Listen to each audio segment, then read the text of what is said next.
संस्थापकाय च धर्मस्य सर्वधर्मस्वरूपिणे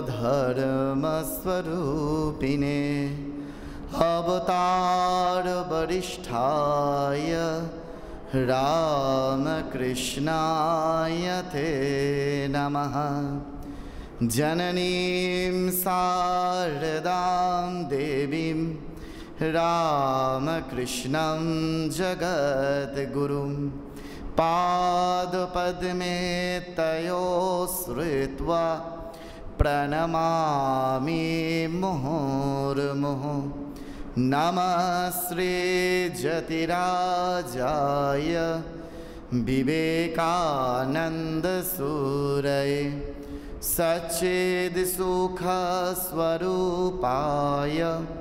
स्वामिने तापहारिणे। गुरुब्रह्मा गुरुविष्णु गुरुदेव महेश्वर गुरु साक्षात् परम ब्रह्म तस्मै श्री गुरवे नमः। आज के छात्रा श्री रामकृष्ण विवेकानंद सेवाश्रम आयोजित जे বৈকালিক ধর্মসভা সেই বৈকালিক ধর্মসভায় আমাকে আসবার যে দুর্লভ সুযোগ আপনারা করে দিয়েছেন সেই জন্য আশ্রম কর্তৃপক্ষকে আমার আন্তরিকভাবে বিশেষ কৃতজ্ঞতা জ্ঞাপন করছি। আমার সাথে যোগাযোগ করেছিলেন বিপ্লব বাবু তো বিপ্লব দত্ত মহোদয়, ওনাকে বিশেষভাবে আন্তরিক শ্রদ্ধা নমস্কার জানাচ্ছি। তৎসহ আশ্রমে কর্তৃপক্ষ যারা রয়েছেন, কমিটির কার্যকরী কমিটিতে যারা রয়েছেন তাদের প্রত্যেককে যথাযোগ্য স্থানে শ্রদ্ধা নমস্কার জানাচ্ছি। শ্রদ্ধা নমস্কার জানাচ্ছি সম্মুখে উপস্থিত যারা শ্রীরামকৃষ্ণ ভক্ত ভাবানুরাগী আপনারা সকলে এই বৃষ্টি বাদলের দিনেও সব কিছুকে উপেক্ষা করে আপনারা এসে উপস্থিত হয়েছেন, তাদের সকলকে প্রথমেই আমার বলতে ভালো লাগছে যে আমরা শাস্ত্রে জানি যে এই যে বাইরের দুর্যোগ, বাইরের ঝড় বৃষ্টি, এইগুলি সাধারণ মানুষের কাছে এগুলো দুর্যোগের সমতুল। কিন্তু যারা ভক্ত হবার চেষ্টা করছে, ভক্তিপথে আসতে চাইছে, ভগবানকে আশ্রয় করে জীবন যাপন করতে চাইছে, তাদের কাছে এগুলো দুর্দিন না। তাদের কাছে কোনটা দুর্দিন আপনারা সবাই জানেন, এর আগে মহারাজদের কাছে শুনেছেন নিশ্চয়ই, যে যেদিন আমরা ভগবানকে ডাকা ঠিকমতো হয় না, যেদিন আমার সাধু সঙ্গ করা হয় না, যেদিন আমার জপ ধ্যান ঠিক মতো হয় না, সেই দিনটা ভক্তের কাছে দুর্দিন। ভক্তের কাছে দুর্দিন মানে এই রকম বৃষ্টি কি বাজ পড়ছে, কি প্রাকৃতিক দুর্যোগ ঘটেছে, এইটা দুর্দিন না। আর প্রথমেই যে বলা হলো যে আমি আস্তে আস্তেই মায়েরা বলছেন যে মহারাজ আপনাকে ইউটিউবে দেখেছি, আমি তো ইউটিউবে দেখে নিয়েছে শুনলেই ভয় লেগে যায়, যা এ তো সেই একই কথা বলবো গিয়ে, হ্যাঁ আগে থেকে সব শুনে নিলে মুশকিল। এখন ইউটিউবের জামানায় না এই গন্ডগোল, জানেন তো, এক কথা আমরা বারবার বলতে পারি না। এখন বললেই বলবে মহারাজ এই তো আপনার শোনা হয়ে গেছে, নতুন কিছু বলুন। তো এখন নতুন কি বলা যায় দেখব, তবে যেখানেই যাই চেষ্টা করি পুরনো কথা কি করে নতুন করে জানা যায়, নতুন করে বোঝা যায়। স্বামী বিবেকানন্দ এটা চেষ্টা করতেন, পরম পূজ্যপাদ স্বামী চেতনানন্দজি মহারাজও একই কথা বলেন যে এই প্রত্যেকটা বক্তৃতা মানে শুধু তো লেকচার দেওয়া না, এইটাই আমার কাছে এখন সাধনা, এটাই আমার কাছে এখন পূজা। তো এই প্রত্যেকটা বক্তৃতা আপনাদের কি করে মনোগ্রাহী হবে এবং ওই নতুন করে আপনাদের সামনে উদ্ভাসিত হবে, সেটির চেষ্টা আমি করে থাকি। এবং তার পাশাপাশি যেটা বলার সেটা হচ্ছে ইউটিউবে শুনে নেওয়া গিয়ে তথ্য সংগ্রহ করা যায়, হ্যাঁ, কিন্তু কি জানেন তো, একটা মজার কথা বলি যে ইউটিউবে শুনে নিয়ে সাধু সঙ্গের ফল লাভ করা যায় না। আপনার ডেটা কালেকশন হবে ইউটিউবে শুনলে, কিন্তু ওই যেমন বললেন যদি আপনাদের কোনো প্রশ্ন থাকে তাহলে প্রশ্নগুলো ইউটিউবে শুনে জেনে নিতে পারেন, কিন্তু সাধু সঙ্গের ফল লাভ হবে না। কীরকম জানেন, একবার উত্তরাখণ্ডে কিছু ফিল্ম স্টার যারা ফিল্ম মেকার, হ্যাঁ, সিনেমা তৈরি করে, ফটোগ্রাফি করে, তারা কিছু এই যেমন এই আপনারা আশ্রম থেকে ক্যামেরা লাগানো রয়েছে, যেমন ভিডিও হচ্ছে, তারা সেরকম গিয়ে উত্তরাখণ্ডে ওই স্রোতস্বিনী গঙ্গার ভিডিও নিয়েছে। ভিডিও নিয়েছে। আর সেই গঙ্গার তীরেই এক সাধু বাবার আশ্রম। তা সাধু বাবার কাছে গিয়ে আশ্রমে গিয়ে বলছে যে মহাত্মাজি, এই দেখুন আপনি যে সর্বক্ষণ গঙ্গার ধারে বসে থাকেন, গঙ্গার কিনারায় বসে থাকেন, এই দেখুন সেই স্রোতস্বিনী গঙ্গাকে এই ছোট্ট ক্যামেরা বন্দি কীরকমভাবে আমরা করেছি। বলেই তার একজন কর্মীকে বলছে, এই চালিয়ে দেখাও সাধুকে। তা সেই সাধুকে ওই ক্যামেরা অন করে দেখানো হচ্ছে যে একেবারে সুন্দর করে সেই গঙ্গা প্রবাহিত হচ্ছে, সেই গঙ্গার কলকল শব্দ সেখানে ধরা পড়েছে, সেখানে শোনা যাচ্ছে। মহাত্মাজি চুপ করে সুন্দর করে সব দেখলেন। দেখে এবার ওনার এক শিষ্যকে বলছেন, ওহে একটা ঘটি দাও তো। ওরা বলছে, ভাবছে বাবার কি হবে রে বাবা ঘটি নিয়ে। বলছে একটা ঘটি দাও। নিয়ে একটা ঘটি এনেছে। নিয়ে ঘটিটা যে এনেই যে ওই ইয়ে করেছে, ওই আপনার যে ক্যামেরাটা চালিয়েছিল তার হাতে দিয়ে বলছে, নাও তোমার এই গঙ্গা থেকে এক ঘটি গঙ্গা জল তুলে দাও তো।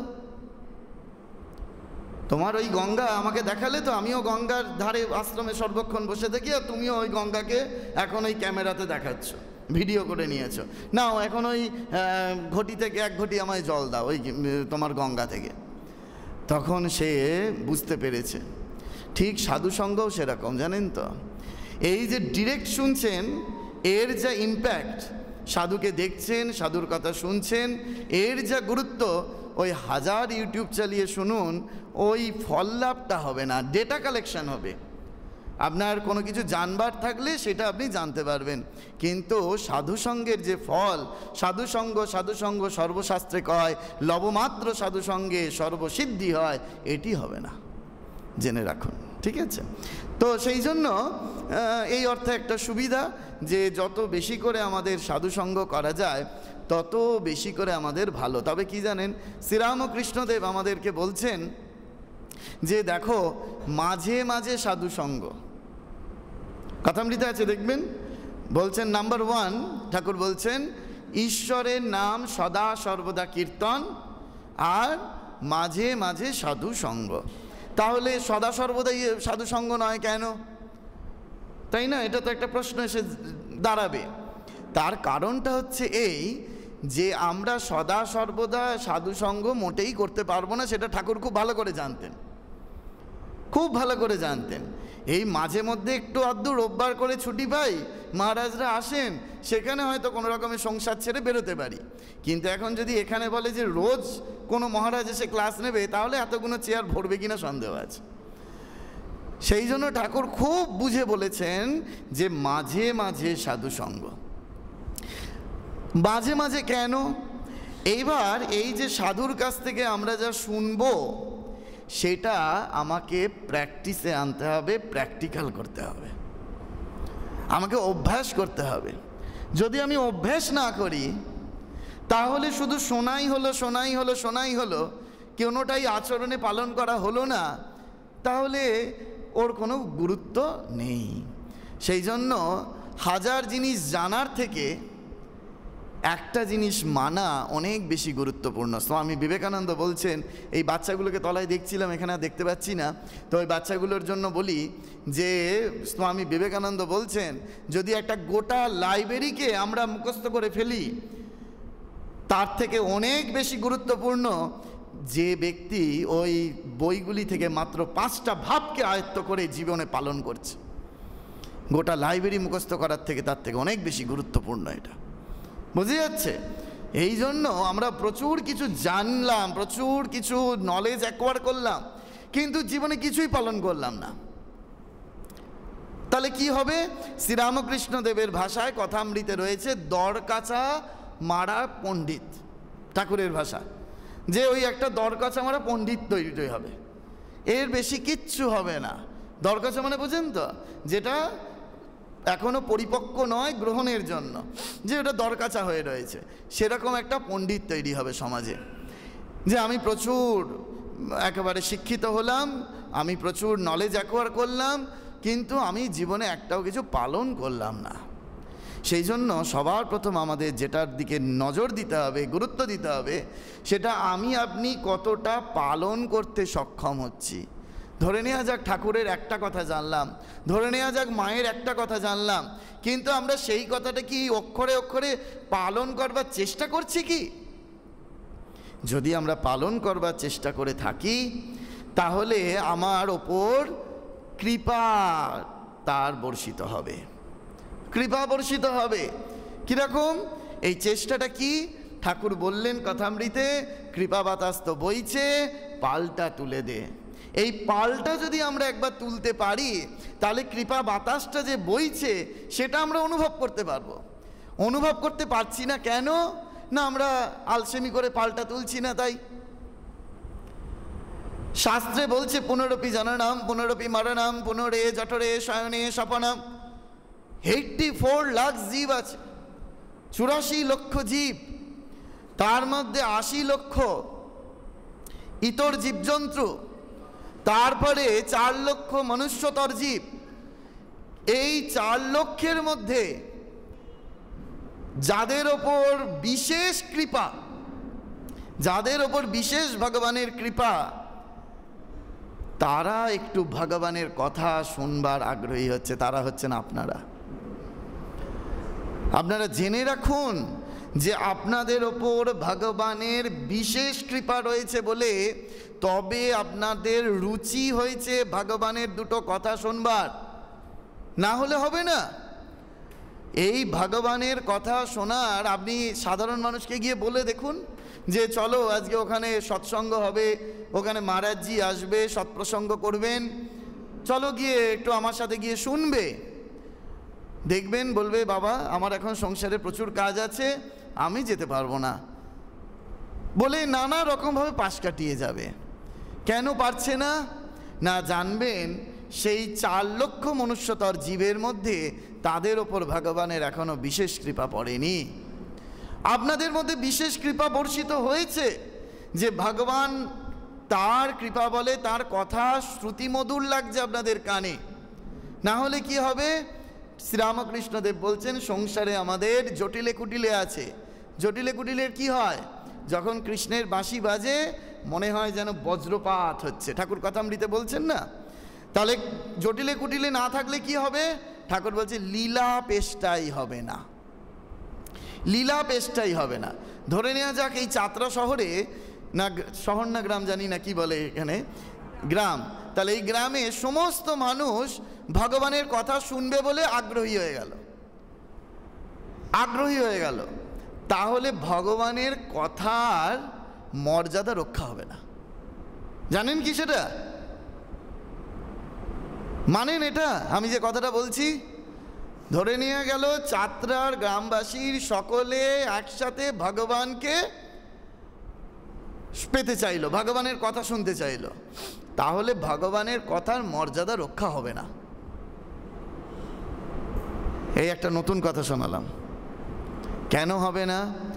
শ্রীরামকৃষ্ণদেব কথামৃতে এক্সাম্পল দিচ্ছেন, দেখুন, সবাই যদি বুড়িকে ছুঁয়ে ফেলে তাহলে খেলা জমে না, তাহলে খেলাটা বন্ধ হয়ে যায়। কথামৃত শুধু পড়লেই হবে না, কথামৃতকে এইভাবে অনুভবে আনতে হবে। শ্রীরামকৃষ্ণদেব কথামৃতে বলেছেন কথাগুলো সবই ভালো, কিন্তু ধারণা হওয়া চাই, ধারণা হওয়া চাই। আমাদের কি সেই ধারণাটা হচ্ছে? আমাদের সেই ধারণা করার সক্ষমতা আমাদের ভগবান প্রদান করুক, এই প্রার্থনা আমরা করব। যে এই যে সবাই যদি বুড়িকে ছুঁয়ে ফেলে তাহলে খেলাটা জমবে না, তাই না? ব্যতিক্রম আছে। ব্যতিক্রম কার? বলরাম বসুর। ঠাকুর বলছেন ওই একমাত্র সকলে বাড়ির পরিবারের লোকগুলো এক সুরে বাঁধা। কিন্তু ঠাকুর আর যত গৃহী পার্ষদদের বাড়ি গেছেন, আরও একটা উদাহরণ তো ঠাকুর তৈরি করতে পারলেন না। পরিবারের সবাই এক সুরে বাঁধা হলো না কেন? সেখানেও তো শ্রীরামকৃষ্ণদেব গেলেন, তাহলে সবাই হলো না কেন?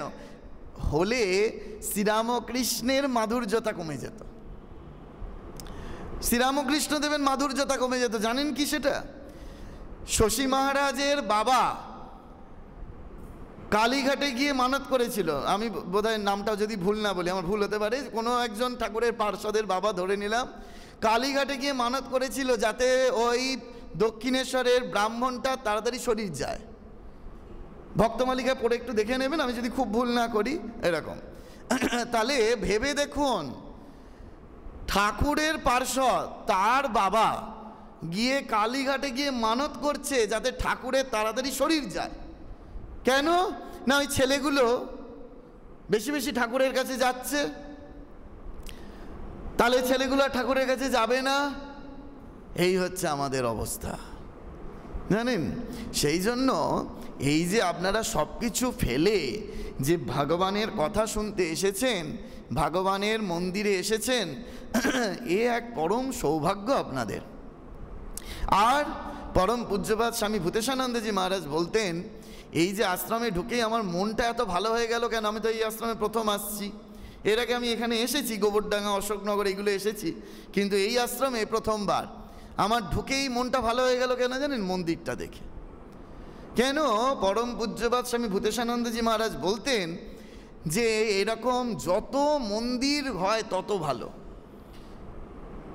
যত মন্দির হয় তত ভালো। কেন না? বলছে গরুর শরীরের সব অঙ্গগুলোই উপাদেয়, মানে উপকারে লাগে আমাদের, কিন্তু গরুর বাট, সেখান থেকে সার বস্তুটা পাওয়া যায়। ঠিক সেরকম আধ্যাত্ম জগতে সব জায়গাটাই গুরুত্বপূর্ণ। আপনার বাড়িটাও গুরুত্বপূর্ণ, সেটাও একটা মন্দির, কিন্তু এই সর্বজনীন যে মন্দির, সেই মন্দিরের গুরুত্ব ওই গরুর বাটের মতো, গরুর বাটের মতো। কেন জানেন? মন্দির কথার অর্থ কি জানেন? মন্দির কথার অর্থ মহারাজজি বলছেন, মন আমাদের যেখানে দ্বারস্থ হয়। আপনি বাড়িতে গিয়ে ঠাকুর ঘরে আপনি জপ করুন, আর আপনি এই আশ্রমে এসে মন্দিরে বসে জপ করুন, দুটোর পার্থক্য নিজেরাই অনুভব করবেন, দুটোর পার্থক্য নিজেরাই আপনারা অনুভব করবেন।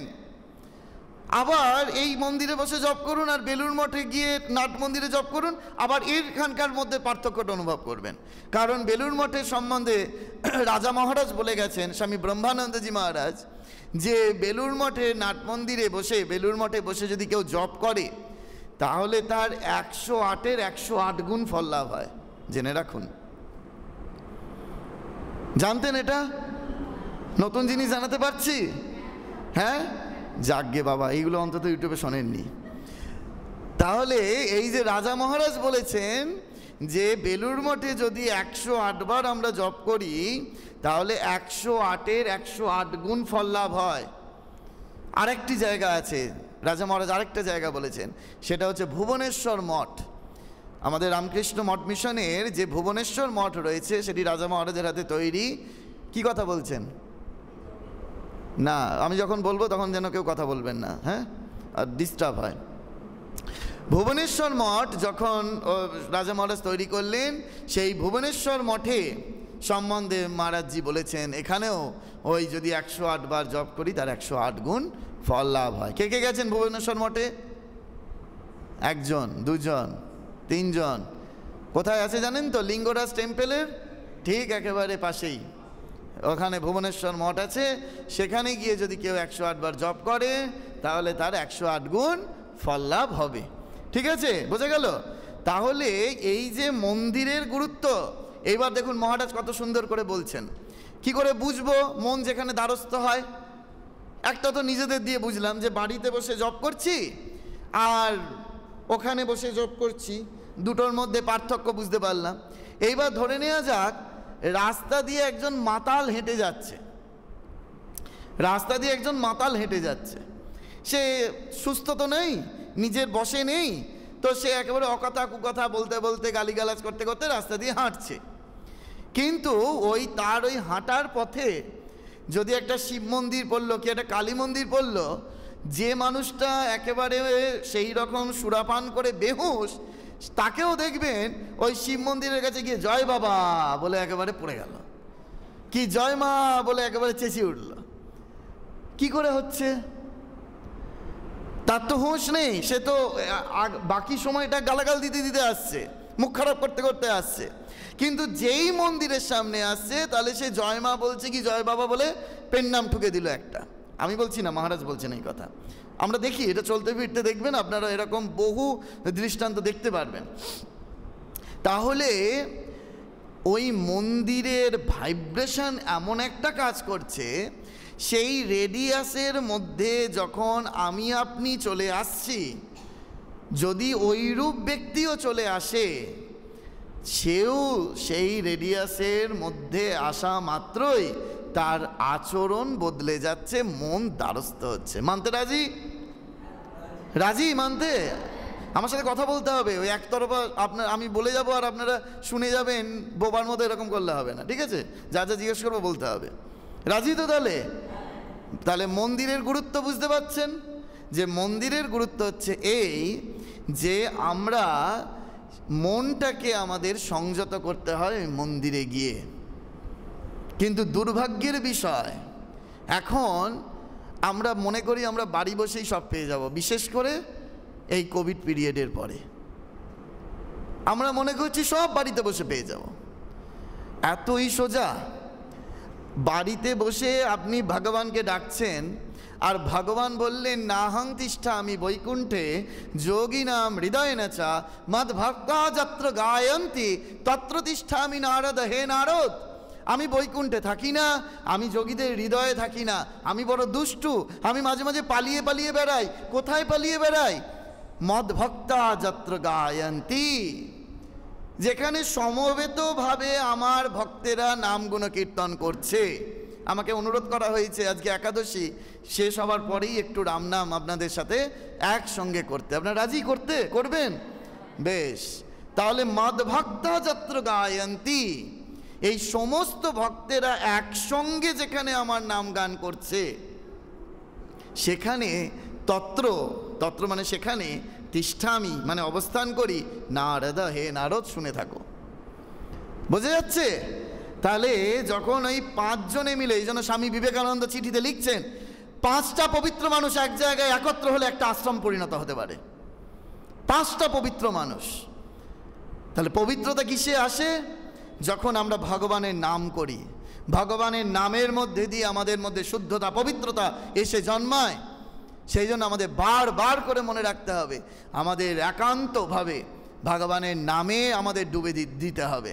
মা সেই জন্য বললেন যে দেখো, মাকে প্রশ্ন করা হলো যে মা কিরম করে জপ করতে হয়, মা ঘড়িটার দিকে আঙুল নির্দেশ করে বললেন ওই ঘড়ির কাঁটার মতো। জানেন তো এই কথা?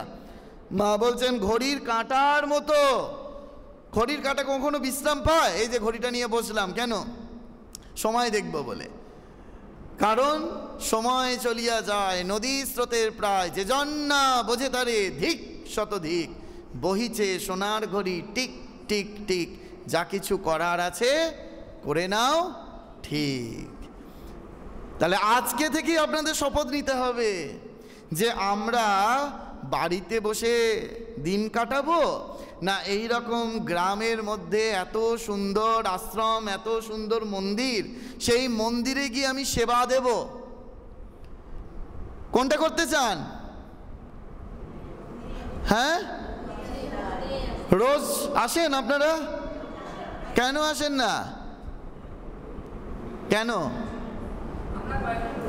কয়েকজন রোজ আসেন, বাকি যারা আসেন না তাদের আমার কাছে বিনীত অনুরোধ রইল, রোজ এসে ঠাকুরমা স্বামীজিকে, ঘরে যতই ঠাকুরমা স্বামীজির ছবি রাখুন না কেন, কিন্তু মন্দিরে তার প্রকাশ অনেক বেশি। ঠাকুর কথামৃতে কি বললেন সেটা একটু শোনাই। ঠাকুর বলছেন সূর্যের রশ্মি, সূর্যের আলো, তার কোনো প্রকারভেদ নেই, সে সমানভাবেই সব জায়গায় আলো দিচ্ছে। কিন্তু এই উঠানে, মাটির উঠানে যত তার প্রকাশ হবে, তার থেকে পুকুরের জলে, হ্রদের জলে, নদীর জলে প্রকাশ একটু বেশি হবে। আর আরশিতে তাকানো যাবে না, ঠিক কি না? সূর্যের আলোর কোনো দোষ আছে তাতে? সূর্যের আলো তো একই রকমভাবে প্রতিফলিত হচ্ছে। এবার মাটিতে পড়ে তার যা রিফ্লেকশন, নদীর জলে পড়লে তার থেকে একটু বেশি, আর আয়নায় পড়লে, আরশিতে পড়লে তাকানো যায় কি সূর্যের আলো? তাকানো যায় না। ঠিক সেরকম শ্রীরামকৃষ্ণদেবের মহিমা সব জায়গায় সমান, কিন্তু প্রকাশের তারতম্য আছে। শ্রীরামকৃষ্ণদেব নিজে কথামৃতে নরেন্দ্রনাথ দত্তকে, উত্তরকালের স্বামী বিবেকানন্দকে কথা বলেছিলেন যে নরেন জানবি প্রকাশের তারতম্য আছে, প্রকাশের তারতম্য। এই প্রকাশের তারতম্যটাকে স্বীকার করতে হয়। আর কি করতে হয়? এখন মন্দিরে এলাম, মহারাজ আপনি বলেছেন মন্দিরে আসতে, আমরা কাল থেকেই মন্দিরে আসব, কিন্তু করব কি সেটা জানবো কি না? জানতে চান? মহারাজ এসব সবাই জানে, আপনাকে এসব নতুন করে বলতে হবে না। মন্দিরে আবার এসে কি করব? ওই সন্ধেবেলা আরতি হবে, খণ্ডন ভববন্ধন হবে, রোজ এসে গাইব, কিন্তু আমাদের সারা জীবনেও ভববন্ধন আর খণ্ডন হলো না। এরকম করতে চাই কি? এরকম যেন না করি। তার জন্য কি করতে হবে? নিজেকে তৈরি হয়ে আসতে হবে। কিরকম তৈরি? না লাল পা সাদা শাড়ি পরে আসবো, না হলুদ সবুজ পার পরে আসবো, এরকম তৈরির কথা বলছেন মহারাজ? না, ওটা এক্সটার্নাল প্রিপারেশন। মন্দিরে আসতে হয় ইন্টারনাল প্রিপারেশন নিয়ে। এইগুলোই আপনাদের কাছে নতুন মনে হবে। আমি বহু জায়গায় গিয়ে বলি, মন্দির বা আশ্রম মানেই ঠাকুর মা স্বামীজির উৎসব হবে, তিথি পূজা হবে। সেই তিথি পূজায় আসা মানেই অমুক জায়গায় প্যান্ডেল করতে হবে, অমুক জায়গায় ভক্তেরা বসে প্রসাদ পাবে, এত কিলোর খিচুড়ি হবে, এতটা আলুর তরকারি হবে, এতটা পায়েস হবে, হ্যাঁ মন্দিরে ঠাকুরের বিশেষ পূজা হবে, মায়ের বিশেষ পূজা হবে, সব আমরা প্রস্তুতি নিই, জানেন তো? সব প্রস্তুতি নিই। এইগুলো সব হচ্ছে এক্সটার্নাল প্রিপারেশন। কিন্তু যেই দিন মায়ের তিথি পুজো, সেদিন আপনি সব দিকে তদারকি করছেন। বিশেষ করে আশ্রমের কর্মকর্তা যারা রয়েছেন বা আশ্রমের সেবায় যারা নিযুক্ত রয়েছেন, তারা এটা ভালো করে মন দিয়ে শুনুন, সব দিকে আপনি তত্ত্বাবধান করছেন। কিন্তু দেখা গেল সেই সারাদিন কাজ করতে করতে এতই ক্লান্ত হয়ে পড়লেন, মায়ের চিন্তাটা আদপে হলো না। আমি যদি এতটুকু ভুল বলে থাকি দেখবেন, আমি যেখানে গিয়ে বলি মোবাইল ফোনগুলো একটু সকলে সাইলেন্ট করে দেবেন দয়া করে। তো সেই মায়ের চিন্তাটা হলো না। কিন্তু এরকম কথা তো ঠাকুর বলছেন না। ঠাকুর বলছেন এক হাতে কর্ম করো আর এক হাতে তাকে ধরো। কর্ম শেষ হলে দুই হাতে তাকে ধরো। কিন্তু আমাদের কর্ম শেষ হলেই মনে হয় বাবা একটু এবার বিছানায় শুয়ে পড়লে বাঁচি, সারাদিন সকাল থেকে করছি, হার পাড়ি, এই আমাদের মনে হবে। তখন দুই হাতে ভগবানকে ধরবো কি? তখন ঘুমে চোখ একেবারে জুড়িয়ে চলে এলো, ঘুমিয়ে পড়লাম। এই জন্য আমাদের ইন্টারনাল প্রিপারেশন, ভেতরের প্রস্তুতি আমাদেরকে নিতেই হবে। জেনে রাখুন ভেতরের প্রস্তুতি কি করে নেওয়া যায়। তার জন্য ভগবানের নিত্য নিরন্তর নাম জপ। বলবেন মহারাজ আমরা নাম জপ করি তো। আমি কারোর কাছে সংখ্যা জানতে চাইছি না, সময়ও জানতে চাইছি না, যে যারটা সে তার মনের মধ্যে রাখুন। কিন্তু মা বলছেন সারাদিনে বাবা 10-20 হাজার জপ করো দেখি। এইটা মায়ের কথা অখণ্ডে আছে। মা বলছেন সারাদিনে 10-20 হাজার জপ করো দেখি। এবার আপনারা বুঝে নিন কত করেন, আর কাউকে কিচ্ছু বলতে হবে না। এইটি যদি ঠিকভাবে করতে পারেন তাহলে বুঝতে পারবেন তখন মন্দিরে এসে আমাদের করণীয়টা কি। একটা বাচ্চা মেয়ে তার দাদুর সাথে প্রতিদিন মন্দিরে আসে। এইবার একদিন দাদু আসেনি, সে একাই গিয়েছে, প্রণাম করেছে, প্রণাম করে বাড়ি চলে গেছে। বাড়ি গিয়ে বলছে যে দাদু দাদু কাল থেকে আর আমি ওই মন্দিরে প্রণাম করতে যাব না। না কেন রে, কি হলো রে, কেন যাবি না কেন? না ওই মন্দিরে গেলেই আমি এক মন দিয়ে ঠাকুরকে প্রণাম করছি, মাকে প্রণাম করছি, স্বামীজিকে প্রণাম করছি, কিন্তু পিছনেই সব কাকিমা জেঠিমাগুলো বসেই না খালি সংসারের কথা আলোচনা করছে, আমার আর মন্দিরে যাওয়ার দরকার নেই, যাব না। দাদু তখন নাতনিকে বলছে যে দেখ তুই কালকে গিয়ে ওই মন্দির যখন প্রদক্ষিণ করবি তখন সন্ধেবেলা আরতিতে যে প্রদীপটি জ্বালা হবে সেই প্রদীপের জন্য যে তেলটা লাগবে সেই এক বাটি তেল তোর হাতে আমি দিয়ে দেব। সেই হাতে এক বাটি তেল দিয়ে দেবো, এবার তুই ওইটা মন্দির প্রদক্ষিণ করে আসবি। সেই মন্দির প্রদক্ষিণরত অবস্থায় যে তেল, সেই তেল দিয়ে মন্দিরে আরতি হবে।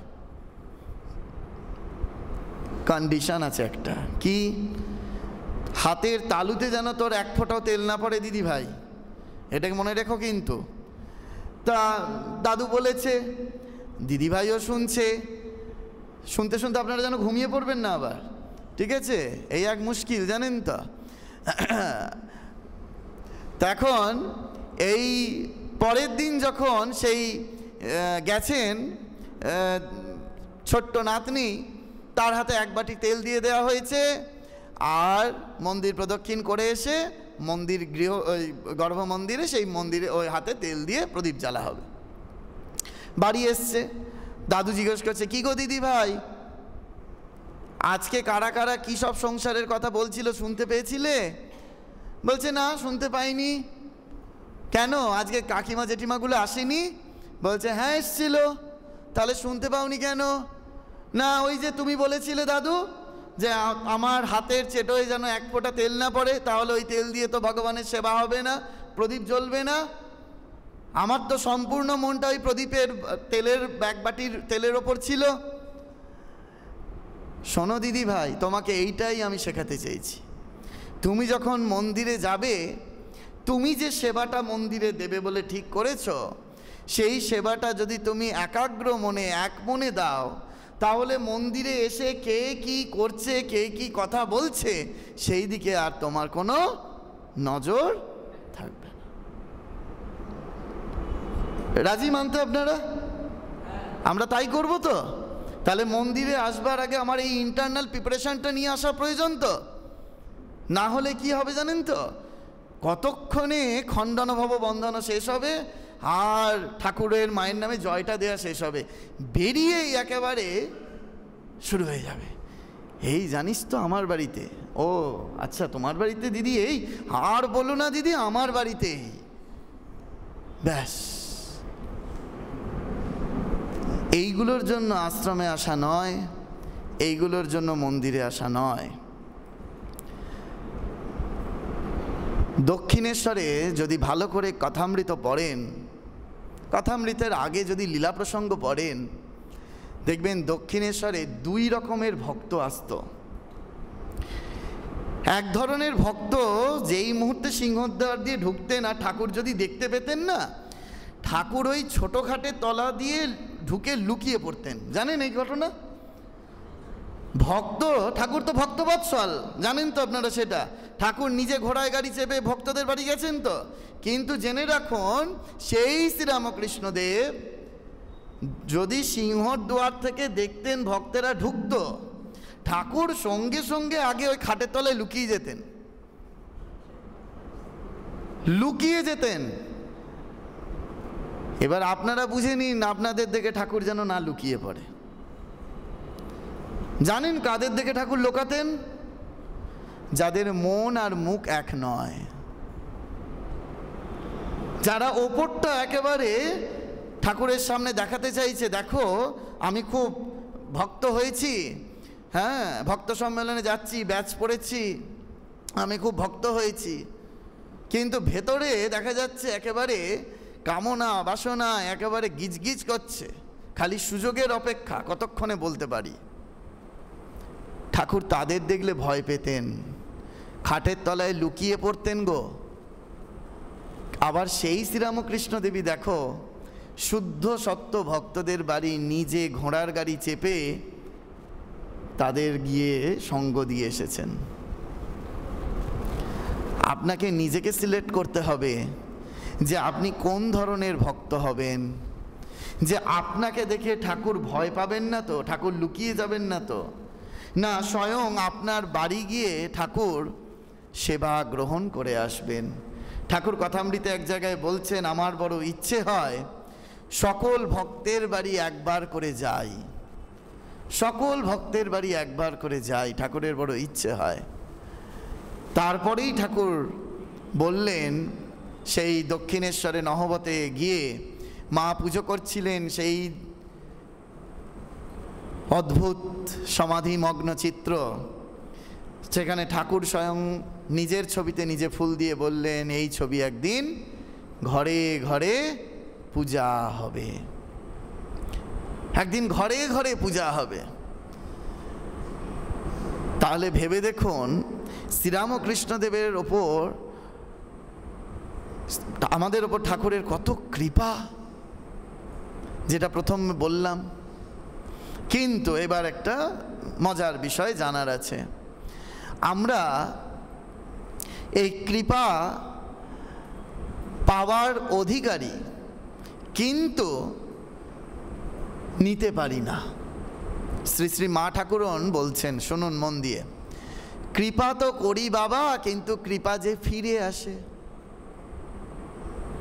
কৃপা তো করি, কিন্তু কৃপা যে ফিরে আসে। তাহলে দেখুন এই ক্ষতি আমাদের না, আমাদের নিজেদের না, যে তিনি কৃপা করছেন, সেই কৃপা ধরবার মতো, কৃপা অনুভব করবার মতো আমাদের সেই আধার নেই। কি করে আধার তৈরি হবে? না, এই যে সাধুসঙ্গ হচ্ছে, সাধুসঙ্গ মানে কেবলমাত্র এই গেরুয়াধারী কি জটাজুটোধারী সাধু এলেই যে সাধুসঙ্গ হবে এমনটা না। যদি আপনি বাড়িতে রোজ কথামৃত পাঠ করেন, সেই মুহূর্তে সেটাই আপনার কাছে সাধুসঙ্গ। বুঝতে পেরেছেন? রোজ যদি মন্দিরে এসে কথামৃত পাঠ করেন, মায়ের কথা পাঠ করেন, সেটাই সাধুসঙ্গ।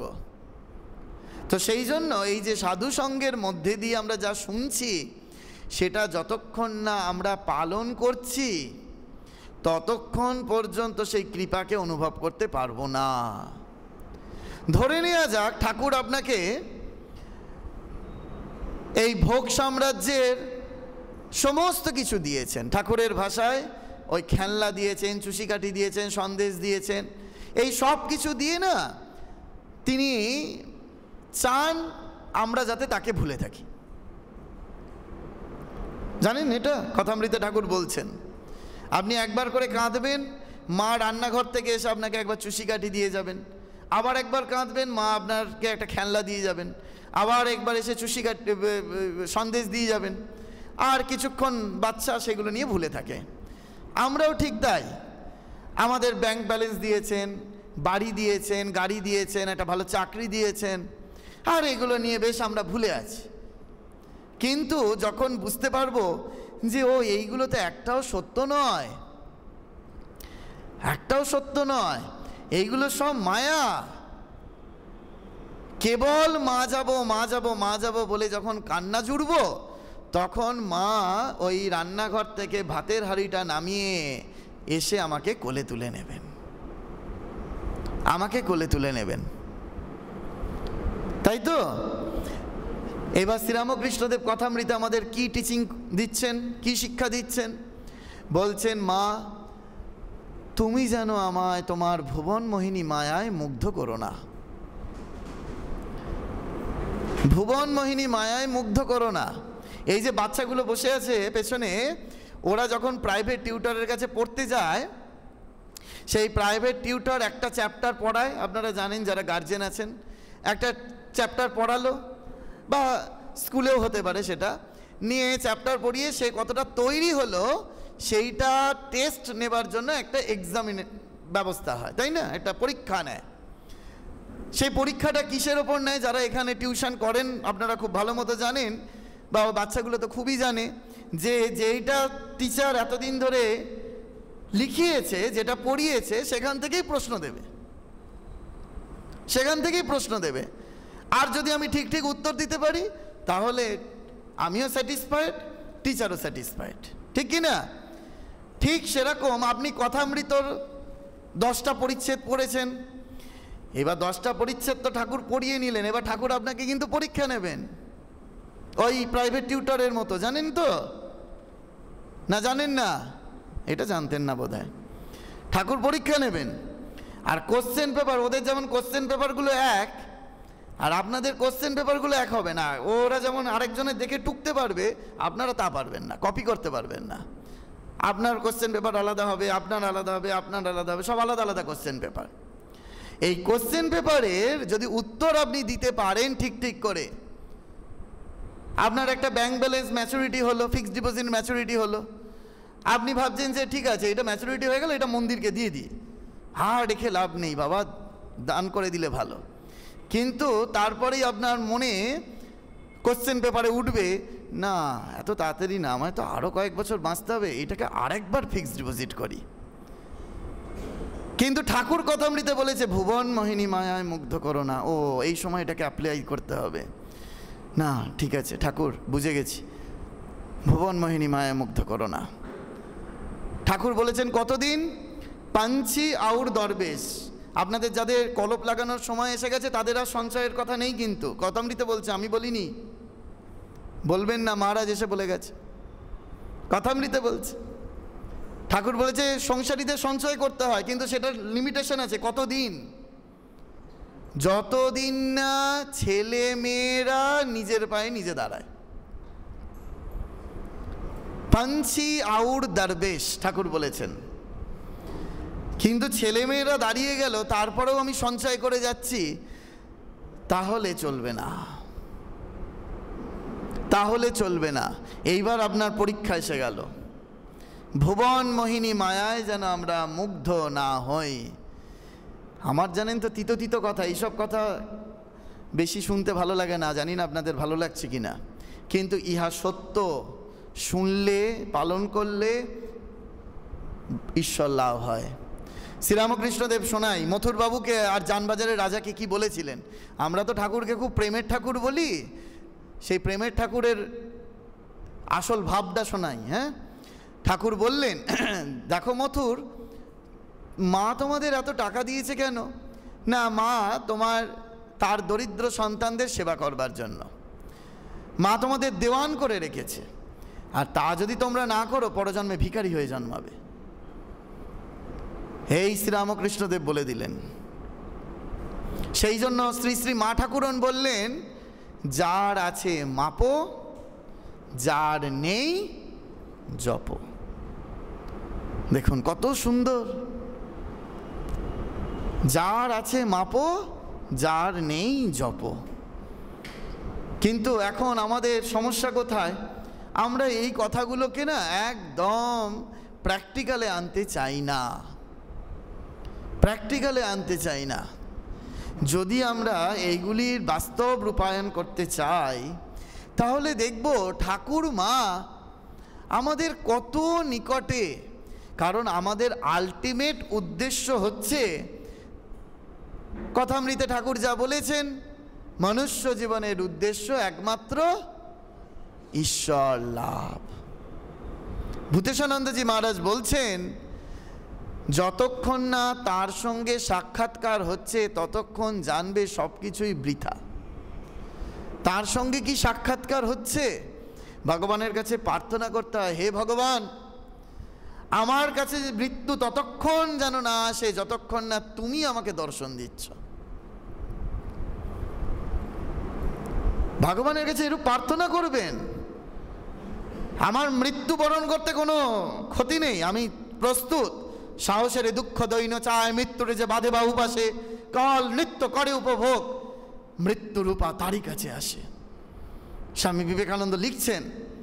কিন্তু ঠাকুরের কাছে প্রার্থনা করতে হবে, হে ঠাকুর তুমি আমায় মৃত্যু দাও, আমার কোনো ভয় নেই, কিন্তু তার আগে যেন তোমাকে দর্শন দিতে হবে, তোমার দর্শন বিনা যেন আমি মৃত্যুর কোলে না ঝুঁকে পড়ি। এইরকম দৃঢ়তা চাই তো আমাদের ভক্তদের। এই রকম দৃঢ়তা যদি না আসে, তাহলে বাবু ঈশ্বর লাভ হবে না। শুধু এলাম আর ওই ঠাকুরের চিত্রপট দেখে চলে গেলাম হবে? ঠাকুরের সাথে কথা কইতে হবে তো, মায়ের সঙ্গে কথা কইতে হবে তো, ঠাকুরের সঙ্গে সাক্ষাৎকার করতে হবে তো। এইরূপ যদি বাসনা না জাগ্রত হয়, তাহলে শুধু এলাম আর গেলাম হবে, আর ওই বিশেষ দিনে একটু খিচুড়ি খাওয়া হবে, এর বেশি কিচ্ছুটি হবে না। সেই জন্য আমাদের মনে রাখতে হবে, যারা একদম ফার্স্ট স্টেজে এই ঠাকুরের কাছে আসছে, মা তাদের কি করতেন জানেন? নতুন ভক্ত যখন বাগবাজার মায়ের বাড়িতে যেত, মা তাদের জন্য আলাদা করে পান সাজ দেন। আর যারা অনেক দিন ধরে আসছে, অনেক দিন ধরে আসা যাওয়া করছে, তাদের জন্য এক ধরনের পান সাজ দেন। বলতেন এইটা নতুন ভক্তদের দিতে হবে, সেখানে একটু বেশি বেশি মশলা টশলা দেওয়া আছে। কেন না, ওই প্রথম প্রথম যারা ভক্তেরা আসছে তারা ওই ঠাকুরের প্রসাদ খেয়ে পেট ভরাবে,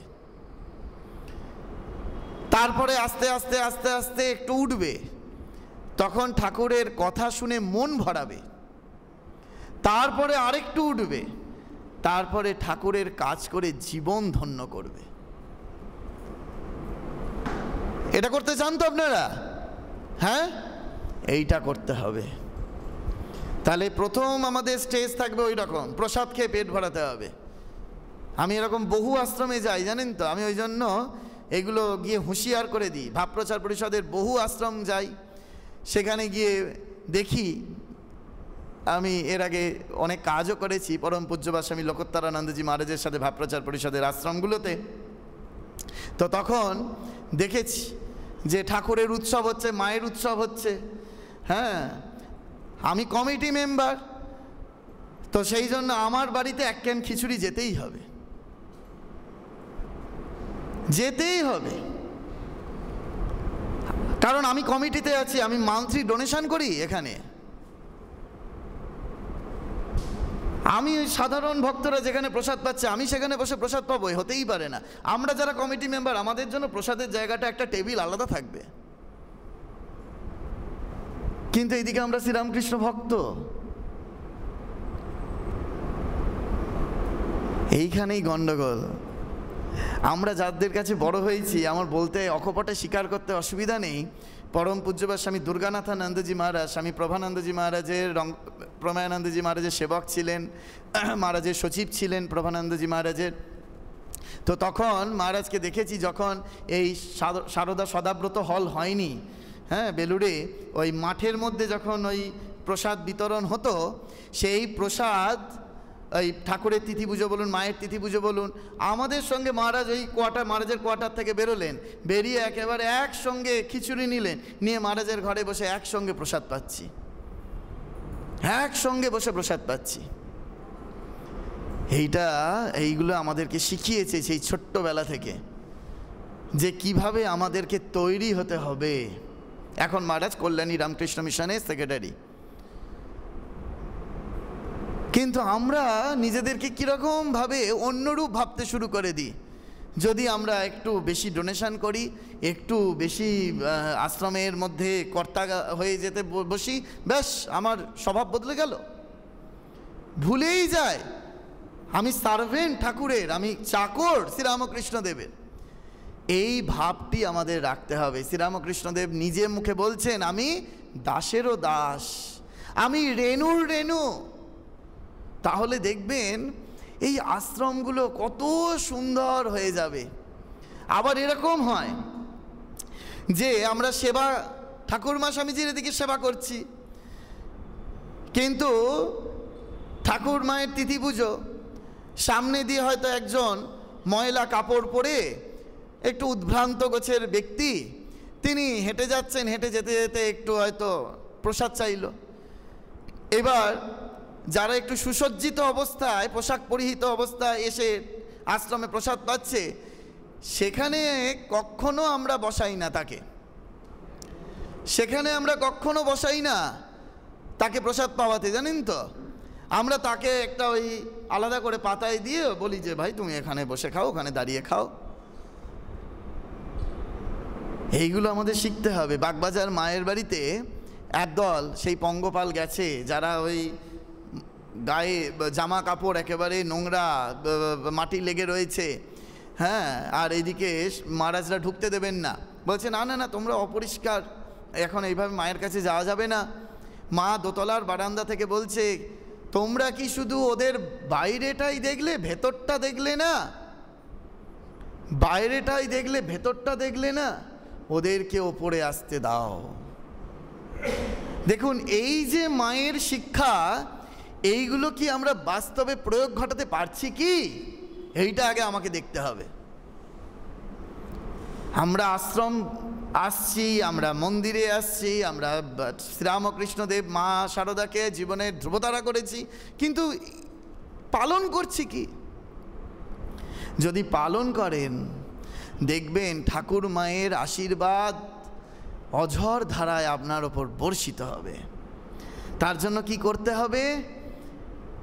এই আশ্রমে ঘন ঘন, রোজ, রেগুলার আসতে হবে। আমি পরম পূজ্যপাদ স্বামী সুহিতানন্দজি মহারাজের কাছে শুনেছি বেলুর মঠে কর্মী সম্মেলনে মহারাজ বলছেন যে ভক্তদের কাছে আশ্রম কেমন হবে। এক ভক্ত তার উত্তর দিয়েছিলেন, বলছেন যে মহারাজ আমার 3 ছেলে। তা মহারাজ বলছেন যে তোমার আবার আরেক ছেলে কবে হলো গো, বুড়ো বয়সে ছেলে হয়েছে নাকি? তোমার তো 2 ছেলে। বলছে না মহারাজ, আমার 3 ছেলে, 2 ছেলে আমার বাড়িতে থাকে, আর আশ্রমটা হচ্ছে আমার আর এক ছেলে। তাহলে ভেবে দেখেছেন, তার যদি আশ্রমকে নিজের ছেলেরূপ ভালোবাসা, তার মানে কতটা ভালোবাসতে হবে, নিজের কতটা আপন বোধ করে নিতে হবে। কেন আপন বোধ করে নেব আশ্রমকে? কেন নেব? কে বলতে পারবে? উত্তর বলুন দেখি, হাত তুলুন, কে বলতে পারবেন এই আশ্রমকে আমরা নিজেদের আপন করে নেব কেন? ওমা, এতদিন ধরে আপনারা সাধু সঙ্গ করছেন, 2003 সাল থেকে, উত্তর দিতেই হবে, আমি শুনতে চাই। না, সে তো ভালোবাসবেন বলে আপন করবেন, কিন্তু আপন করে নেবেন কেন? কারণটা কি, রিজনটা কি? ওগো শোনো, এই আশ্রমেই আপনার চেয়ে আপনজন এখানে রয়েছেন, তাই ঠাকুর আমাদের কি আপনজন? শুধু কি না, আপনার চেয়েও আপন। ভাই বলো, বন্ধু বলো, সুতো বলো, যারা স্বার্থপর সবাই যেন সময়েতে তারা, যাদেরকে আজকে আমরা আপন আপন আপন আপন বলছি, তারা বাবা কেউ আপন নয়। মায়ের জীবনে দেখেছেন তো, পাগলি মামি, রাধু দিদি কি অত্যাচারটাই না মায়ের ওপর করেছেন। সেই বেগুন পর্যন্ত ছুঁড়ে মায়ের পিঠে মেরেছেন, মা একেবারে ব্যথা লেগেছে। মা বলে উঠলেন, জানে না এরা কি অপরাধ করছে। তাহলে সংসারের মানুষগুলো কখনো আমাদের আপনজন হতে পারে? আপনজন হতে পারে না। তাহলে আপনজন কোথায় আছে? আপনজন আমাদের মন্দিরে রয়েছেন। তাই জন্য এই আশ্রম আমাদের সব থেকে বেশি আপনার হবে কি না, সব থেকে বেশি আপনার করে নিতে হয়। তাহলে এক্ষুনি আপনারা রেগে যাবেন, রেগে গিয়ে বলবেন মহারাজ তাহলে কি বাড়ির লোকগুলোর আমরা সেবা করব না? করবেন, অবশ্যই করবেন, কিন্তু কিভাবে করবেন? তারা ঠাকুরের সন্তান, তাদের সেবা করলে ঠাকুর খুশি হবেন, এইটা ভেবে করুন। তাহলে দেখবেন আর মায়ায় জড়াচ্ছেন না, মায়ায় জড়াচ্ছেন না। পরম পূজ্যপাদ স্বামী গহনানন্দ মহারাজ ভক্ত সম্মেলনে একটা চিঠি পড়তেন। সেই চিঠির কথা এখন পরম পূজ্যপাদ স্বামী দিব্যানন্দজি মহারাজ খুব বলেন। সেই চিঠির কথা আপনাদের বলি, ভাল লাগবে আপনাদের, ভক্তরা বসে আছেন তো। মহারাজ বিরজানন্দজি মহারাজের এক চেলার কথা বলতেন।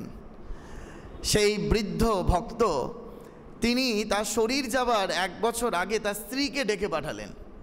স্ত্রীকে ডেকে পাঠিয়ে বললেন, ডেকে পাঠালেন মানে ঘরে আর কি, নিজের কাছে ডাকলেন আর কি, ডেকে বলছেন তুমি কথা দাও। কি কথা দেব? বলো কি কথা দেব? বলছে কথা দাও আমার যখন শরীর যাবে তুমি কাঁদবে না, আমার যখন শরীর যাবে তুমি কাঁদবে না। তখন স্ত্রী বলছে আমি কি অত দূর পারবো? স্বামী তখন বলছে তোমাকে পারতেই হবে, তোমাকে পারতেই হবে। তা যথারীতি বলে চুপ হয়ে গেছে। প্রায় 1 বছর বাদে সেই মৃত্যুর দিন আসন্ন, ডাক্তারবাবু সকালবেলা এলেন, এসে সেই ব্যক্তিকে দেখলেন এতটাই গুরুতর অসুস্থ, দেখে বললেন যে তিনি আর কয়েক ঘন্টা মাত্র আছেন, কয়েক ঘন্টা মাত্র আছেন। সেইটা ওনার কাছে লোকানো হলো না, জানেন তো, লোকানো হলো না। ছেলে এসে ডাক্তারবাবু যা বলেছেন তাই বললেন তার বাবাকে। দিয়ে সেই বৃদ্ধ ভদ্রলোক বললেন বাড়িতে যতজন আছেন, আগেকার দিনের বাড়ি তো, ওই 51 পরিবার অনেকেই রয়েছে, পরিবারের সকলে বললেন সকলকে আমার ঘরে ডেকে নিয়ে এসো। আমাদের মতো নয়, জানেন তো, সাধারণ মানুষের যখন শরীর যায় তখনও মানুষ আত্মীয় স্বজনদের দেখতে চায়, এরকমভাবে ডাকছেন না। বলবো, দেখুন আস্তে আস্তে শুনতে পারবেন। সবাইকে ডেকে নিয়ে এসো। তা সবাই এলেন। সবাই যখন এলেন তখন উনি বললেন, নাও ঠাকুরের গান শুরু করো। তিনি নিজেই ওই বাড়ির সবাইকে ঠাকুর মায়ের গান শিখিয়েছিলেন। বাড়ির যত মেম্বার সবাই একসঙ্গে ঠাকুর মায়ের গান শুরু করলো। 1-1.5 ঘন্টা গান হওয়ার পরে সেই ছেলে তার চিঠিতে গহনানন্দ স্বামীকে লিখেছিলেন, মহারাজকে লিখেছিলেন যে এই ভগবানের ঠাকুর মায়ের নাম শুনতে শুনতে বাবা যে কখন মৃত্যুর কোলে শয়ন করে ফেলল আমরা টেরটিও পেলাম না। গীতার 8ম অধ্যায়ে 5 নম্বর শ্লোকে ভগবান বলছেন, অন্তকালে চমামেবা স্মরণ মুক্তা কলেবরম। অন্তকালে মৃত্যুর সময় আমরা যে যা চিন্তা করতে করতে মারা যাব সেই শরীর আমরা পরজন্মে প্রাপ্ত হব। গীতায় ভগবান বলেছেন, অন্তকালে চমামেবা স্মরণ মুক্তা কলেবরম। তাহলে বুঝে নিন যে তিনি ঠাকুর মায়ের নাম শুনতে শুনতে 1 বছর আগে থেকে প্রিপারেশন নিয়েছিলেন কিনা, স্ত্রীকে ডেকে বলেছিলেন কিনা যে বলো যে আমার যখন শরীর যাবে তখন তুমি কাঁদবে না। তাহলে 1 বছর ধরে কি 1 বছরটা তো প্রকাশ পেল, তার কত আগে থেকে এই কথাটা বলবার জন্য তাকে প্রিপারেশন নিতে হয়েছে। তাহলে ইন্টারনাল প্রিপারেশন নেওয়াটা কতটা গুরুত্বপূর্ণ ভেবে দেখেছেন এবার। কিন্তু আমরা তো এখন ওই, আমি খুব মজা করে বলি যে সুভিনিয়ারের বিজ্ঞাপনের দৌলতে শ্রীরামকৃষ্ণ লোকের কনফার্মেশন টিকিট হয়ে যায়। জানেন এটা? আপনাদের এখানে হয় কিনা জানি না। এই ভাব প্রচার পরিষদের আশ্রম বা অন্যান্য আশ্রমগুলোতে বছরে একটা করে স্মরণিকা বেরোয়। তা স্মরণিকাতে যদি কেউ একটা 1000 টাকা কি 2000 টাকা ডোনেশন দিল তার বাবা বা মায়ের স্মৃতির উদ্দেশ্যে, তারা সঙ্গে সঙ্গে দেখি লিখে দিল যে অমুক ব্যক্তি প্রয়াত শ্রীরামকৃষ্ণ লোকে গমন করেছেন। আমি একজনকে প্রশ্ন করলাম, আমি বললাম যে এটা কত দিয়েছেন উনি? না 1500 টাকা। আমি বললাম 1500 টাকায় আজকাল পর্যায়ে শ্রীরামকৃষ্ণ লোকের কনফার্মেশন টিকিট হয়ে যাচ্ছে না? তুমি লিখে দিলে। না মহারাজ, না হলে ডোনেশন আসবে কি করে, আশ্রম চালাবো কি করে? এ কি, তুমি ডোনেশনের জন্য শ্রীরামকৃষ্ণ লোকে পাঠিয়ে দিলে? এতই সোজা শ্রীরামকৃষ্ণ লোকে যাওয়া? ভেবে দেখো। এইসব বলি তো আমায় না ওই জন্য ডাকতে চায় না আশ্রমগুলোতে। বলে মহারাজ আপনি এইসব বলে দিলে আমাদের ডোনেশন আটকে যাবে। যাও বা সুভিনিয়ারে একটু বেশি বেশি টাকা অ্যাডভার্টাইজমেন্টে পাচ্ছিলাম, সেইগুলো আপনি এসে বন্ধ করে দিচ্ছেন। আমার যাওয়ার কোনো দরকার নেই, কিন্তু সত্যটা শুনে রাখুন, শ্রীরামকৃষ্ণ লোকে যাওয়ার জন্য প্রিপারেশনের প্রয়োজন। অন্তকালে চমামে বা স্মরণমুক্তা কলেবরম। আগে খোঁজ নিন যে মৃত্যুর সময় কি তোমার পিতা তোমার মাতা ঠাকুর মায়ের নাম করেছে, বা মৃত্যুর সময় হয়তো অন্তরে অন্তরে যদি করে আমরা বুঝতে পারবো না, তার আগের চরিত্র কীরকম ছিল খোঁজ নিন। তারপরে তো সেই জন্য আমাদের বারবার করে মনে রাখতে হবে যে আমরা প্রত্যেকে এখানে যারা উপস্থিত রয়েছি আমরা সকলে শ্রীরামকৃষ্ণ লোকে যাব। আজকে থেকে তার প্রিপারেশন শুরু করব যে অহর্নিশি ঠাকুরের মন্ত্র জপ করব। এই 2 দিন বাদে গুরু পূর্ণিমা, তো জানেন তো গুরু পূর্ণিমা। আমি এটা সব জায়গায় বলি যে গুরু পূর্ণিমা আসলে কি করতে হয়। এখানে অনেকেই অনেক বছর আগে আগে দীক্ষা নিয়েছেন, তাই তো? এটা 2025 সাল।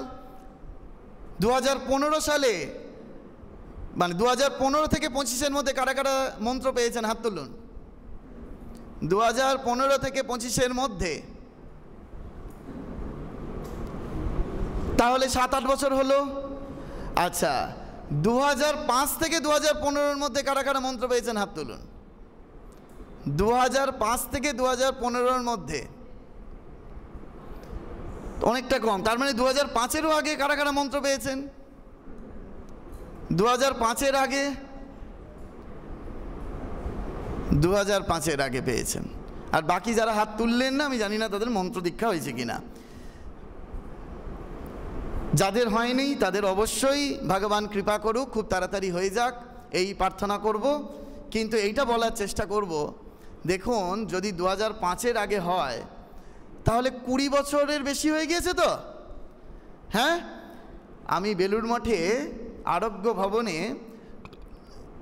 মহাদেব মহারাজ স্বামী সগুণানন্দজির, ওনার শরীর চলে গেছে, মহারাজের সেবা করতাম মাঝে মাঝে গিয়ে। তা সেই সেবা করবার সময় মহারাজ আমাকে বলছেন, জানিস আমি এক জায়গায় একটা এরকম আশ্রমে 25 বছর ধরে লীলা প্রসঙ্গের ক্লাস করাতে যাই। হ্যালো মহারাজ, আপনি 25 বছর ধরে লীলা প্রসঙ্গের ক্লাস করাতে যান?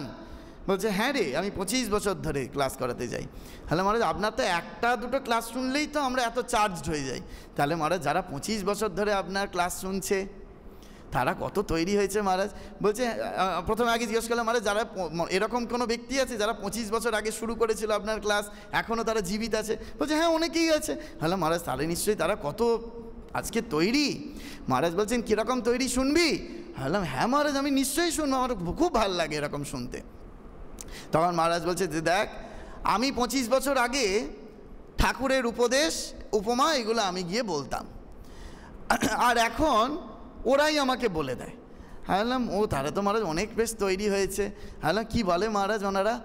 তখন বলছে, আমি যখন 25 বছর আগে ওদের ক্লাস করাতে শুরু করেছি তখন আমি ওদের বলতাম যে দেখো ঠাকুর বলেছেন চারা গাছে যদি বেড়া না দেওয়া হয় তাহলে ছাগল গরুতে খেয়ে ফেলে। হ্যালো, হ্যাঁ ঠাকুর তো বলেছেন মহারাজ। তখন মহারাজ বলছে, এখন আর আমাকে বলতে হয় না জানিস তো, এখন ওরাই আমায় এসে বলে যে মহারাজ আপনি সেই বলেছিলেন যে ঠাকুর বলেছেন চারা গাছে বেড়া দিতে হয়, না হলে ছাগল গরুতে খেয়ে ফেলে। হ্যাঁ, মহারাজ তখন দুঃখ করে বলছেন, আমি 25 বছরে তোমাদের চারা গাছই রয়ে গেল, আমি একটু বড় করতে পারলাম না।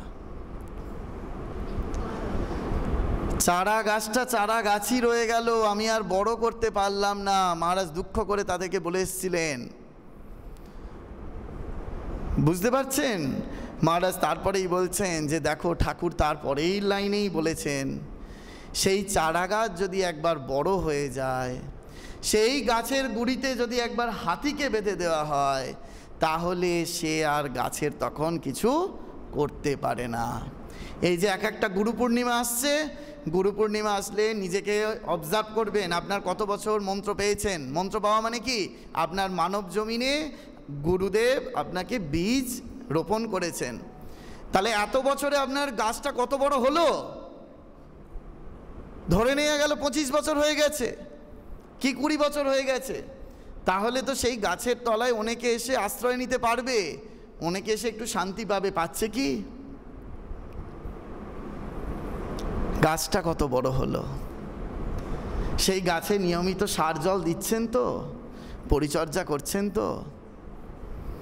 এই বারবার করে যদি এই হুঁশিয়ারটা না হন তাহলে কিন্তু আদপে কিছুতেই কিছু হবে না। এই গেল হলো আধ্যাত্মিক দিক। আর যেইটুকুনি সময় আছে সেইটুকুনি আমাকে বলেছেন যে মহারাজ আপনি একটু সেবা নিয়ে বলবেন, কারণ আপনারা জানেন আমার নামই সেবা পরানন্দ। তো এখন এই একটু সেবা না নিয়ে বললে ঠিক সম্পূর্ণ হয় না। তো সেই জন্য প্রথম হচ্ছে আমাদের ঈশ্বরের সেবা। ঠাকুর মায়ের আমাদের ঠিক করে সেবা করতে হবে। ঠাকুর মায়ের যে চিত্রপট রয়েছে সেই চিত্রপটকে সুন্দর করে নিয়ম করে একেবারে পরিষ্কার রাখা, সেখানে একেবারে সুন্দর করে মালা ফুল চন্দন ইত্যাদি দেওয়া, ভোগ নিবেদন করা, যদি সাক্ষাৎ করতে পারি তো ভালো, না হলে মানসে করা, মানসে মানে মনে মনে মানসে পূজা করা ইত্যাদি এগুলো করতে হবে। এইবার এটার প্র্যাকটিক্যাল রূপ বাস্তবে ঘটাতে হবে। পরম পূজ্যপাদ স্বামী রঙ্গনাথানন্দজি মহারাজ বলতেন, চোখ বুজে যার ধ্যান করবে, চোখ খুলে তাকেই দেখবার চেষ্টা করে সেবা করবে। চোখ বুজে আমরা কার ধ্যান করি? আমার ইষ্ট দেবতার। তাহলে চোখ খুলে আমি যাদেরকে দেখব, ওই পদাবলী সাহিত্যে আছে যে যদি নয়ন মুদে থাকি অন্তরে গোবিন্দ দেখি, নয়ন মেলিয়া দেখি শ্যামগো। অর্থাৎ আমি যখন চোখ খুলব তখন আমার সম্মুখে যারা বসে রয়েছেন তারা সকলে ইষ্ট, আমি তাদেরকে সেবা করব। পরম পূজ্যপাদ স্বামী রঙ্গনাথানন্দজি মহারাজ তখন মিশন অফিসে রয়েছেন। একজন পিয়ন সে সারা বেলুর বাজার ঘুরে একেবারে রোদের মধ্যে পরিশ্রান্ত হয়ে মহারাজের অফিসে চিঠি দিতে এসেছেন। মহারাজ সঙ্গে সঙ্গে আগে একটু চিঠিটা নেবার আগে শরবত গুলে একটু প্রসাদ দিয়ে তাকে দিচ্ছেন। সেই পিয়ন বলছে, মহারাজ আমি এতগুলো বাড়িতে চিঠি ড্রপ করতে করতে আসছি, আমায় বাড়ির একটা মানুষও অফার করলো না যে মহারাজ এই দাদা আপনি একটুখানি এই সেবা করুন, এই সেবা করুন, কিন্তু আপনি আমার জন্য এই ব্যবস্থা। মহারাজ বলছে, আগে আগে খেয়ে নাও বাবা, তারপরে এই চিঠি দেবে। এই হচ্ছে সেবা, যে সেবা করবার জন্য আমাকে দূর দূরান্তে ছুটতে হবে না। আমাকে অনেকে প্রশ্ন করে, মহারাজ আপনি তো ইয়ং, আপনি ওই জন্য এত দূরে দূরে সেবা করতে যেতে পারেন। এই মাসেই আমরা যাচ্ছি উড়িষ্যার মুনিগুডাতে। হ্যাঁ, সেবাটা যদি কোনো দিন আমাদের সাথে অন্য দিন যদি শুধু সেবা নিয়ে কথা হয় তাহলে আমি বলবো যে কী ধরনের সেবা হয়, ওই জন্য আমার শ্রী গুরুদেব এই নামটি রেখে গেছেন। তো সেই উড়িষ্যার মুনিগুডা, সেটা কতটা প্রত্যন্ত এলাকা গুগলে সার্চ করে দেখবেন আপনারা। এই বাংলার মতো এইসব এত রিলিফ হয় না, সেখানে আমরা সেবা কাজ করতে যাচ্ছি। তো এইরকম দূর দূরান্তে সেবা আমরা তো যেতে পারি না মহারাজ, আমাদের হাঁটুতে ব্যথা, পায়ে ব্যথা, কোমরে ব্যথা। স্বামী বিবেকানন্দ আমাদেরকে শেখাচ্ছেন, যদি আমরা ঘরে বন্দিও থাকি তাহলেও সেবা করা যায়। স্বামী বিবেকানন্দ তখন ছোট্ট নরেন, তাকে একেবারে দৌড়াতের জন্য মা ঘরে লক করে দিয়েছেন। স্বামী বিবেকানন্দ দোতলার ঘর থেকে আলমারি থেকে জামা কাপড় বার করে জানলা দিয়ে ফেলে দিচ্ছেন। কি শিক্ষা দিলেন আমাদেরকে? বলতে চাইলেন যে দেখো, তুমি যদি ঘরের মধ্যে বন্দিও থাকো তাহলেও জানবে যে তুমি সেবা করতে প্রস্তুত। স্বামী বিবেকানন্দ সখার প্রতি কবিতায় বলছেন, দাও আর ফিরে নাহি চাও, থাকে যদি হৃদয় সম্বল। স্বামীজি বললেন না থাকে যদি অর্থের সম্বল। কে কোথায় দেখেছে টাকায় মানুষ করিয়া থাকে, মানুষই চিরকাল টাকা করিয়া থাকে। এই কথা স্বামী বিবেকানন্দ বললেন।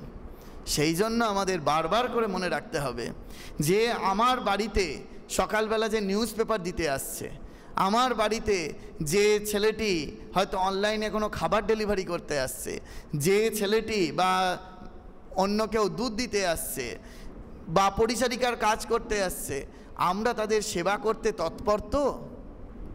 আমরা তাদের একটু কিছু খাবার দিচ্ছি তো, একটু প্রসাদ দিচ্ছি তো? না শুধু ভগবানকে বেশ ভালো ভালো মিষ্টি লাগাচ্ছি আর নিজেরাই খাচ্ছি? এরকমটা নয় তো। সেই জন্য আমাদের বারবার করে, বোধহয় সময় হয়ে গেছে না, সাউন্ডলেস অ্যালার্মগুলো বেজে উঠছে, এবার উস্কুস উস্কুস করছে সবাই। তা যাই হোক, একটু বসুন, 5 মিনিটে শেষ করে দিচ্ছি। তো সেই সেবার ভাব যদি আমাদের না তৈরি হয় যে আমার বাড়িতে যারা আসছে তারা স্বয়ং ভগবান, শ্রীরামকৃষ্ণদেবী ছদ্মবেশে হয়তো এসে আমার পরীক্ষা নিতে চাইছেন যে তিনি আমার সেবা গ্রহণ করবার জন্য এসছেন, আমি যদি তাকে সেবা করতে তৎপর না থাকি তাহলে সুযোগ পেয়েও সুযোগটা হাতছাড়া হয়ে যাবে। সেই জন্য খুব হুঁশিয়ার, সকাল থেকে রাত পর্যন্ত খেয়াল করবেন ঠাকুর আপনাকে কতগুলো অপরচুনিটি দিচ্ছে তার সেবা করবার। এখন তো আর ওই 10 হাতওয়ালা দুর্গা, 4 হাতওয়ালা কালী আর একগাল দাড়ি নিয়ে শ্রীরামকৃষ্ণদেব আপনার সম্মুখে আসবেন না। তিনি ওই কোনো না কোনো রূপেই আসবেন, দরিদ্রের রূপে, সাহায্যার্থীর রূপে আপনার সামনে এসে সেবা পেতে চাইবেন। আপনি যদি তাকে উপেক্ষা করে চলে যান তাহলে ঠাকুর মোটেই খুশি হবেন না, স্বামীজি খুশি হবেন না, মা খুশি হবেন না। সেই জন্য তাদেরকে যদি খুশি করতে হয়, সেই তাদের খুশি করবার জন্য আপনাকে সদা তৎপর থাকতে হবে। তাহলে কি কি শিখলাম আজকে আমরা? প্রথম শিখলাম সাধু সঙ্গ। আমরা যতই ইউটিউবে শুনি, ডিরেক্ট সাধু সঙ্গ আমাদের করতেই হবে, সাধু সঙ্গ। দ্বিতীয়, সাধুরা যা বলে যাচ্ছে তা অক্ষরে অক্ষরে পালন করবার চেষ্টা। দ্বিতীয়। তৃতীয় কি শিখলাম? মা বলেছেন ঘড়ির কাঁটার মতো জপ, মা বলছেন না কর্মাৎ সিদ্ধি, মা বলছেন না ধ্যানাৎ সিদ্ধি, মা বলছেন না যোগাৎ সিদ্ধি, মা শুধু বলছেন জপাৎ সিদ্ধি। জপ করো বাবা, জপ করো।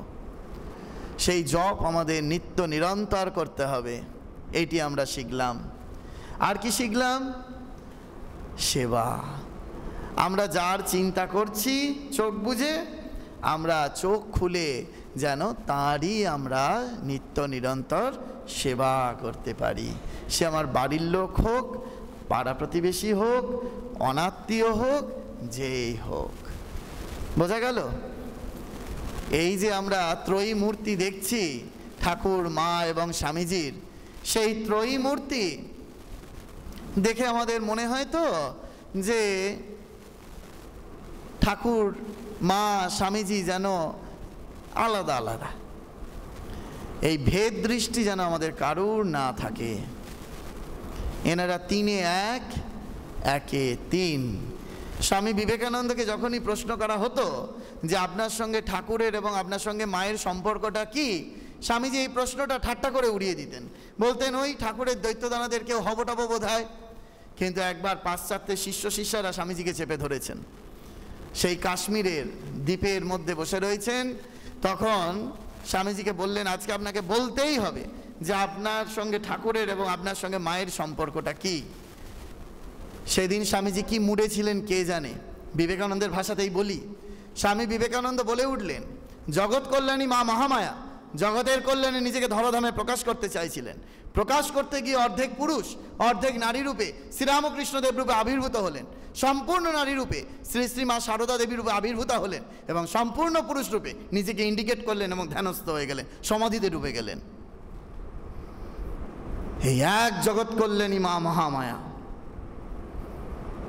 প্রকাশই ঘটিয়েছেন তিনভাবে, কিন্তু জগৎ হিতার্থে, জগৎ কল্যাণার্থে, আমাদের মঙ্গলার্থে, আমাদের সঠিক পথ দেখাতে তাঁরা এসেছেন, আমাদের সঠিক পথ দেখিয়ে দিয়ে গেছেন।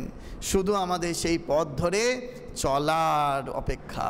মহাজনগতস্য পন্থা স্বপন্থা। তারা যে পথ ধরে দেখিয়ে দিয়ে গেছেন, ঠাকুর বললেন আমি 16 ট্যাঙ্ক করলুম, তোরা 1 ট্যাঙ্ক কর। আমি ভাত বেড়ে রেখে গেলুম, শুধু এসে বসে যা। আমি ছাঁচ তৈরি করে গেলাম, তোরা শুধু ছাঁচে নিজেদেরকে একবার মিলিয়ে নে, ব্যাস। সব তো করেই গেছেন। আমরা যদি একটু তাকে খুব করে ভালোবাসতে পারি। ভালোবাসা মানে কি জানেন তো? ওই স্বামী বিবেকানন্দ বলছেন যতক্ষণ পর্যন্ত ভগবানের কাছে আমরা কোনো কিছু চাইছি, এটা চাই ওটা চাই, তারপরে আমরা তার বিনিময়ে ভগবানকে ভালোবাসছি, সেটা ভালোবাসা নয়, সেটা দোকানদারি মাত্র। ভালোবাসা মানে কি? স্বামীজি ঠাকুরের কাছে যাচ্ছেন, 1 মাস ঠাকুর তার সাথে কথা বলেননি। 1 মাস বাদে ঠাকুরের নিজের ধৈর্যর বাঁধ হারিয়ে গেছে। ঠাকুর নরেন্দ্রনাথকে বলছেন, নরেন আমি তোর দিকে তাকাই না, তোর সাথে কথা কই না, তাও তুই রোজ আসিস কেন? নরেন্দ্রনাথ উত্তর দিলেন, আমি তোমায় ভালোবাসি তাই আসি। আমি তোমায় ভালোবাসি তাই আসি। আমাদেরকে সবাইকে এই ভালোবাসায় উঠতে হবে, এই ভালোবাসাকে অ্যাচিভ করতে হবে, এই ভালোবাসা ঠাকুরের পায়ে নিবেদন করতে হবে যে ঠাকুর আমি তোমার কাছে কিচ্ছু চাই না, তুমি আমায় যেমন রাখবে রাখো, আমায় দুঃখে রাখলে দুঃখে রাখো, সুখে রাখলে সুখে রাখো, আমার কিছুতেই জানি না, শুধু আমি তোমাকে শুধু জানি, ব্যাস। ওই ঠাকুর সেই জন্য বললেন বাঁদর ছানাটি হয়েও না, বিড়াল ছানাটি হও। বিড়াল ছানা তার মা যেখানে নিয়ে গিয়ে তাকে রাখে সেখানেই সে থাকে। সেই জন্য আমাদের প্রত্যেককে ওই বিড়াল ছানা হতে হবে। শুধু মা মা মা মা বলে ডাকবো, মা যেখানে যখন যেমন রাখবেন আমরা তেমন থাকব। আমরা মা বই, ঠাকুর বই, স্বামীজি বই আর কিচ্ছুটি যেন না জানি। এর নাম হচ্ছে ভালোবাসা। তোমায় ছাড়া কিছু বুঝি না, তোমায় ছাড়া কিছু জানি না, তোমায় ছাড়া মানি না, তোমায় ছাড়া থাকতে পারি না, এর নাম ভালোবাসা। ঠাকুরের কাছে প্রার্থনা করি আপনারা সকলে নিত্য আশ্রমে মন্দিরে আসুন, এইভাবে ঠাকুরকে খুব করে ভালোবাসুন। ওম শান্তি শান্তি শান্তি। হরি ওম তৎসৎ। শ্রীরামকৃষ্ণার্পণমস্তু।